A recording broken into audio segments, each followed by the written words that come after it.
আপনি শুধু রামিসার সম্পর্কে সামনের ঘটনাটাই জানেন, তো আজকের এই ভিডিওতে তুলে ধরবো রামিসার সম্পূর্ণ ঘটনা।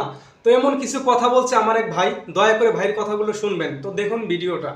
আপনি শুধু রামিসা সম্পর্কে সামনের ঘটনাটাই জানেন, কিন্তু আজকের এই ভিডিওতে তুলে ধরার চেষ্টা করব রামিসা সম্পর্কে আরো অজানা তথ্য। যখন রামিসার মা রামিসাকে খুঁজে পাচ্ছে না স্কুলে নিয়ে যাওয়ার জন্য, তখন কিভাবে বুঝতে পারলো ওই রুমের ভিতরে রামিসাকে নিয়ে যাওয়া হয়েছে। দেখেন, যখন যে ঘটনা ঘটায় তখন কোনো না কোনো একটা ক্লু সে রেখেই যায়। রামিসাকে মুখ চেপে রুমে নিয়ে যাওয়া হয়, তখন রামিসা পা ছড়াছড়ি করে, আর তখন তার পায়ের একটা জুতো রুমের সামনে থেকে যায়। রামিসার মা যখন তার পায়ের জুতোটা দেখতে পায় তখন সে চিনে ফেলে যে এটা রামিসার জুতো। তখন সে দরজায় অনেক ধাক্কাধাক্কি করে। যখন এত ধাক্কানোর পরও দরজা খুলছে না, তখন তার কাছে সন্দেহ হয়। কিন্তু সব থেকে কঠিন ব্যাপার কি জানেন? যখন রামিসার মা দরজায় নক করতেছিল, বারবার ধাক্কা দিচ্ছিল, তখন রামিসার সাথে নির্মম আচরণ করা হয়েছে, অস্বাভাবিক আচরণ করা হয়েছে। তখন রামিসাকে আলাদা করা হয়েছে। সেই ঘটনাটা বর্ণনা করতে গেলে আমি হয়তোবা সম্পূর্ণ পারবো না, কিন্তু এটাই সত্যি। যখন রামিসার মা পাগলের মতো ছোটাছুটি করছিল, এই দরজায় এই রুমে ওই রুমে বিভিন্ন জায়গায় খোঁজাখুঁজি করছিল, যখন দরজায় বারবার কড়া নাড়ছিল, তখন সেই পাথর হৃদয়ের মানুষরূপী হায়না রামিসাকে আলাদা করেছে।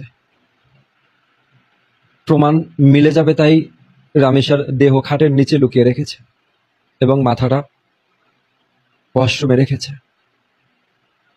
বিশ্বাস করেন, সেই মেয়েটার সাথে যা করেছে এটা কোনো সুস্থ মস্তিষ্কের মানুষ করার কথা না। আর এই ঘটনার সহযোগিতা করেছে তারই স্ত্রী। ভাবা যায় বিষয়টা একবার। রামিসার বাবা যখন বর্ণনা দিচ্ছিল তখন মনে হয়েছে পুরো পৃথিবী অন্ধকার হয়ে যাচ্ছে। এক বুক চাপা কষ্ট নিয়ে যখন রামিসার বাবা বলল, আমি যখন অফিস থেকে আসি, আমার বড় মেয়ে না ছোট মেয়ে আমার জন্য শরবত বানিয়ে ফ্রিজে রাখে। আমি যখন আসি তখন আমাকে দেয়। এই ফুটফুটে ছোট্ট বাচ্চাটা, চিন্তা করে দেখেন তার বাবার জন্য কতটা টান ছিল। যখন রামিসার বাবা অফিসে থাকে, সারাক্ষণ বাবাকে ফোন করতে থাকে, বাবা তুমি এখন আসো না কেন, বাবা তোমাকে ছাড়া আমার ভালো লাগে না। এখন রামিসার বাবাকে কে ডাকবে? বাবা বলে কে ডাকবে? ডাকার মতো কেউ নেই।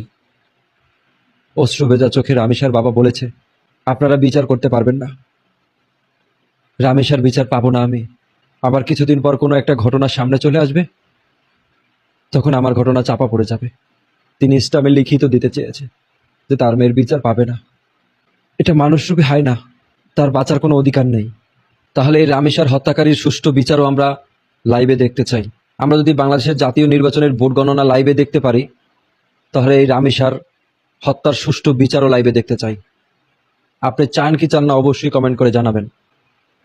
আমরা এই রামেশার হত্যার দৃষ্টান্তমূলক শাস্তি চাই, এবং এমন দৃষ্টান্তমূলক শাস্তি হোক যেন পুরো পৃথিবী কেঁপে ওঠে, পুরো পৃথিবীর মানুষরূপী হায়নারা যেন বুঝতে পারে এই ধরনের কাজ সেকেন্ডবার ঘটালে কি হতে পারে। এতটুকু সুষ্ঠু বিচার আমরা বাংলাদেশ সরকারের কাছে চাই। যদি আপনিও আমার সাথে একমত হন, অবশ্যই কমেন্ট বক্সে জানাবেন। প্রিয় দর্শক, ভাইয়ের কথাগুলো যদি আপনাদের ভালো লাগে অবশ্যই ভিডিওটা শেয়ার করে দিবেন, আর আপনাদের কমেন্ট করে জানাবেন আপনাদের মতামত। আমাদের ভিডিওর আপডেট পাওয়ার জন্য অবশ্যই আমাদের ছোট্ট আইডিটা ফলো করে রাখবেন। ধন্যবাদ, ভালো থাকবেন। আমি বাবু বিদায় নিচ্ছি। খুদা হাফেজ।